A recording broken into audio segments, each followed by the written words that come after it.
할렐루야, 좋은 아침입니다. 오늘도 말씀으로 하루를 시작합니다. 슬기로운 아침 시간 역대하 3-4장 말씀 보겠습니다. 우리가 성경을 읽다 보면 비슷한 내용들이 반복적으로 나오는 경우가 있습니다. 특별히 사복음서가 더 그런 것 같은데요. 사복음서를 보면 예수님의 행적 중에서 비슷한 사건들이 반복되는 경우가 있습니다. 사복음서만 그럴까요? 아닙니다. 출애굽기와 신명기에도 또한 역대기와 열왕기에도 비슷한 내용들이 반복되고 있음을 볼 수 있어요. 혹시 여러분들은 반복되는 내용을 보면서 이 반복되는 부분만 줄여도 성경의 분량이 확실히 줄어들 텐데 라는 마음 가져보신 적 없으세요? 맞습니다. 반복되는 내용들만 좀 빼내어도 성경은 지금보다 훨씬 얇아질 것이에요. 그런데 비슷한 내용이라고 해서 무조건 뺄 수는 없습니다. 반복된다고 무조건 줄일 수가 없어요. 왜냐하면 관점의 차이가 있기 때문이죠. 사복음서만 보더라도 마태복음, 마가복음, 누가복음, 요한복음에서 예수님의 생애와 예수님의 기적, 행적을 볼 수 있는데 각각의 관점이 달라요.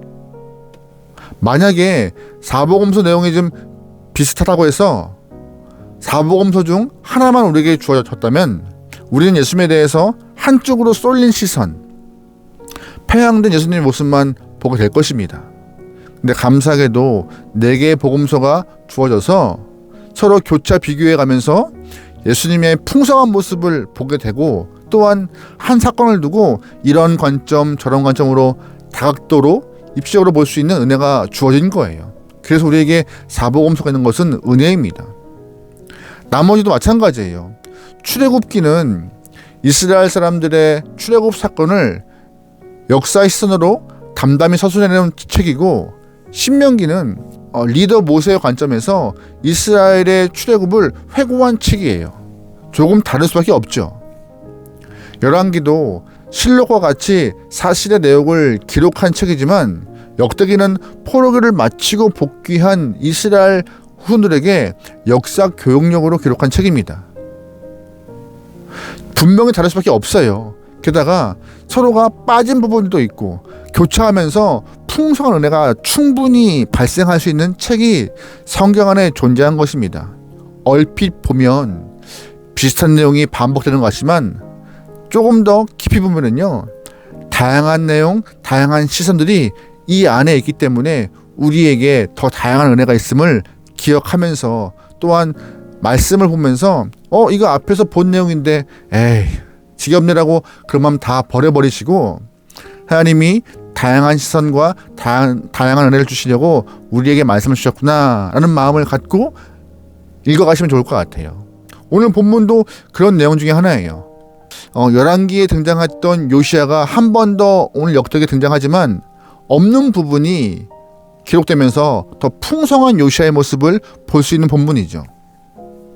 요시야가 8살의 왕이 되었지만 너무 어린 요시야가 왕이 되어서 국정 운영이 어려워지자 요시야의 어머니가 18년 동안 섭정하게 되었다. 그리고 요시야가 26살에 종교개혁을 실시했다는 말이 열왕기에 기록되어 있습니다. 그러니까 열왕기에서는요, 요시야는 8살의 왕이 되었고 종교개혁을 실시한 26살의 모습이 등장해요. 그 사이 18년 동안의 행적이 열왕기에는 없습니다. 하지만 오늘 읽었던 역대기의 말씀 보면은요, 그 숨겨진 18년의 시간 중에서 한두 가지 행적이 드러나고 있어요. 감사한 일이죠. 그만큼 비슷하지만 말씀을 잘 보면은요, 교차해 보면은 풍성한 내용을 알 수 있는 것이죠. 3절 말씀입니다. 아직도 어렸을 때 곧 왕위에 있는 지 8년에 그의 조상 다윗의 하나님을 비로소 찾고 제12년에 유다와 예루살렘을 비로소 정결하게 하여 그 산당들과 아사라 목상들과 아루색의 우상들과 부어 만든 우상들을 제거하여 버리매. 아멘. 먼저 요시야가 8살에 왕이 되었는데 왕위에 오른 지 8년 후에, 즉 요시야가 16살 때 일을 소개하고 있습니다. 보면은 3절 말씀에 요시야가 16세에 조상 다윗의 하나님을 비로소 찾으라고 언급하고 있어요. 이 이야기는 무엇이냐? 어린 나이에 왕이 오른 요시야가 아무런 계기 없이 16세의 하나님을 찾은 것이 아니라 8년의 시간 동안에 어머니를 통하여서 신앙교육을 잘 받았고 성장하여 16세가 되던 해 독립적인 신앙인이 되었다라고 말하고 있는 것입니다. 또한 3절 말씀에 주목되는 부분이 있는데 제12년이 한 번 더 기록되어 있어요. 제12년. 무슨 말이에요? 요시야가 8살에 왕이 되었으니까는 20살 때 일을 언급하고 있죠. 20살이 되자마자 요시야가 한 일은 남유다와 예루살렘을 정결하게 하기 위하여서 산당과 아세라 목상들, 우상을 다 제거했다라고 말하고 있습니다. 20살은 이제 성인이 된 시점인 것입니다. 레위인들도 20살 때부터 성전의 일을 맡기 시작하는데 어린 나이에 왕이 된 요시야는 어머니로부터 신앙교육을 잘 받아 독립적인 신앙의 인격체가 되었고 나라의 정결함을 위하여서 모든 우상을 제거해버리는 훌륭한 왕이 되었다라고 오늘 본문은 말하고 있습니다. 열왕기에서는 볼 수 없는 이야기를 오늘 역대기에서 하고 있는 것이죠. 8절 말씀이에요. 요시야가 왕위에 오른 지 18째 해에 그 땅과 성전을 정결하게 하기를 마치고 그의 하나님 여호와의 전을 수리하려 하여 아셀라의 아들 사반과 시장 마세야와 서기관 요아스의 아들 요아를 보낸지라. 아멘. 또 무슨 말이에요? 왕이 되고 18년 후의 일을 한 번 더 언급하고 있습니다. 그러니까 좀 정리해 볼게요. 요시야는 8살에 왕이 됩니다. 또한 왕이 되고 8년 후 16세에 하나님을 찾고 왕이 되고 12년 후 20살에 남유다와 예루살렘 땅에 우상을 제거하였고 또한 왕위에 오른 지 18년 후 26살에 우상 제거를 마치고 성전 수리를 했다라고 오늘 본문은 언급하고 있는 것이죠. 이것이 열왕기에서 기록하고 있지 않은 요시야의 행적인 것입니다. 요시야는 왕이 된 이후 남유다의 성결을 위하여서 신앙적으로 아주 훌륭한 일을 해냈습니다. 이 모든 일은 요시야가 어린 시절부터 어머니로부터 받은 신앙 교육이 한몫을 했음을 언급하고 있는 거예요. 어렸을 때부터 부모의 신앙 교육을 통하여서 바르게 성장한 요시야였기 때문에 이 모든 일이 가능했다라고 오늘 본문은 우리에게 말하고 있는 것입니다. 그만큼 신앙 교육이 얼마나 중요한지를 말하고 있는 것이죠. 오늘 이 슬기로운 아침 시간을 듣고 있는 여러분의 삶에 믿음의 후배들이 또한 가정 안에 자녀들이 있다면은 그들의 신앙교육을 위하여서 먼저 은혜 받은 우리가 본을 잘 보여야 함을, 신앙교육을 잘 해야 함을, 신앙의 전수를 위하여서 애써야 함을 오늘 본문 우리에게 전하고 있습니다. 그냥 그렇게 살아가는 것이 아니에요. 신앙은 전해지는 것이고 후대에게 남겨야 하는 것이고 잘 남겨서 더 큰 일을 감당할 수 있도록 세워나가는 것입니다. 그 일을 하라고 오늘 하나님 우리에게 말씀으로 전하고 계신 거예요. 나의 신앙 중요합니다. 하지만 신앙이 나로 멈추지 않고 그 다음으로 전수되고 또한 전가되기 위해서는 신앙의 교육과 본이 된 우리의 모습이 꼭 필요함을 기억해야 합니다. 그래서 좋은 신앙인의 모습으로 살아갑시다. 할렐루야. 아멘. 10절의 말씀 보겠습니다. 무리가 여호와의 전에 헌금한 돈을 꺼낼 때 제사장 hil기야가 모세가 전한 여호와의 율법책을 발견하고. 아멘.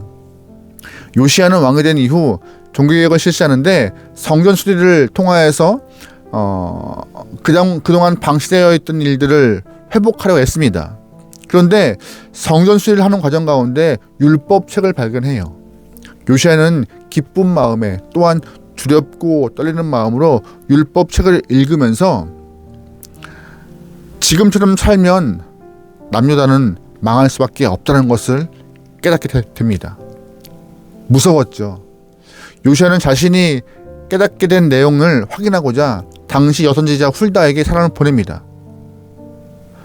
여선지자 훌다는 하나님께 여쭤보면서 하나님의 마음을 요시야에게 전해줘요. 훌다가 전한 내용은 두 가지인데요. 첫 번째 무엇이냐? 당신이 깨달은 것과 같이 남유다 완전히 망할 것이다 라는 이야기를 하고 있는 것입니다. 또 하나 훌다가 전한 내용은 무엇이냐? 요시야 당신이 살아있을 때는 남유다가 망하지 않을 터인데 그럼에도 하나님은 당신을 조상들의 묘실로 인도할 것이다라고 말하고 있습니다. 이 두 가지요. 이 말을 들었을 때 요시야의 마음은 편했을까요? 아, 내 때는 안 망한다, 다행이다라고 그냥 잠잠하게 지나갔을까요? 아닙니다. 요시야는 우상을 제거하고 또한 다윗처럼 마음을 정결하게 했음에도 남유다가 멸망하는 것을 막을 수 없다는 것에 대해서 마음이 많이 아팠을 것이에요. 하지만 남유다를 향한 하나님의 심판이 선언되었음에도 불구하고 요시야는 왕으로서 그리고 성도로서 마지막까지 헌신과 수고를 다하는 인물이 되었습니다. 그 모습을 오늘 본문은 말하고 있어요. 3절 말씀 보겠습니다. 이와 같이 요시야가 이스라엘 자손에게 속한 모든 땅에서 가증한 것들을 다 제거하여 버리고 이스라엘의 모든 사람으로 그들의 하나님 여호와를 섬기게 하였으므로 요시야가 사는 날에 백성이 그들의 조상들의 하나님 여호와께 복종하고 떠나지 아니하였더라. 아멘. 요시야는 자신의 때 남유다의 멸망이 발생하지 않을 것을 알고 있습니다. 그럼에도 자신과 온 백성이 믿음으로 열심히 살아내면은 주님이 그 뜻을 돌이키지 않을까 하는 마음 때문에 마지막까지 최선을 다함을 보여주고 있어요. 아름답죠. 이 모습 우리가 본받아야 할 것입니다. 이 모습 우리가 기억해야 할 것이에요. 마지막까지 신앙인으로서 최선을 다하는 모습을 기억해야 할 것이며 그 모습을 실현하기 위하여서 나와 믿음의 후배들을 또한 자녀들을 위하여서 신앙의 교육, 본이 되는 삶 멈추지 말아야 할 것입니다. 그 모습이 쌓여 이 땅 가운데 하나님 나라가 확장될 것이며 더욱더 주님이 기뻐하실 것이에요. 오늘 본문은요, 열왕기에서 보여주지 않은 요시야의 모습을 좀 볼 수 있습니다. 이 모습을 통하여서 두 가지를 말해요. 어린 시절의 신앙 교육, 신앙 훈련 중요하다라고. 또한 마지막까지 최선을 다했던 믿음의 사람 요시야의 모습을 보면서 우리 또한 그의 삶을 본받아야 한다라고 성경은 말하고 있습니다. 여러분, 그러기에 언제나 어디서나 신앙의 본이 되고 삶에서 최선을 다하여서 하나님을 기쁘게 할 수 있는 주님의 귀한 영혼 되기를 주의 이름으로 축원합니다. 기도하시겠습니다. 하나님, 우리의 하루가 어제와 같다 하여 아무런 의미 없이 흘려보내는 영혼이 아니라 매일매일 삶에서 최선을 다하여 믿음을 지켜내며 하나님을 기쁘게 할 수 있는 거룩한 영혼 되도록 우리의 발걸음을 주장하여 주시옵소서. 먼저 그 나라와 그 의를 기억하며 하나님 영광을 위하여 살아갈 수 있는 성도되기 원하오니 우리의 마음을 주장하여 주시옵소서. 오늘 많은 사람을 만나고 또한 많은 일들을 결정할 것입니다. 그때마다 하나님의 마음은 어디에 있는가 떠올리며 하나님을 위하여서 일할 수 있는 삶을 살아낼 수 있는 귀한 영혼들에게 축복하여 주시옵소서. 문동을 맡기오며 예수님의 이름으로 기도합니다. 아멘.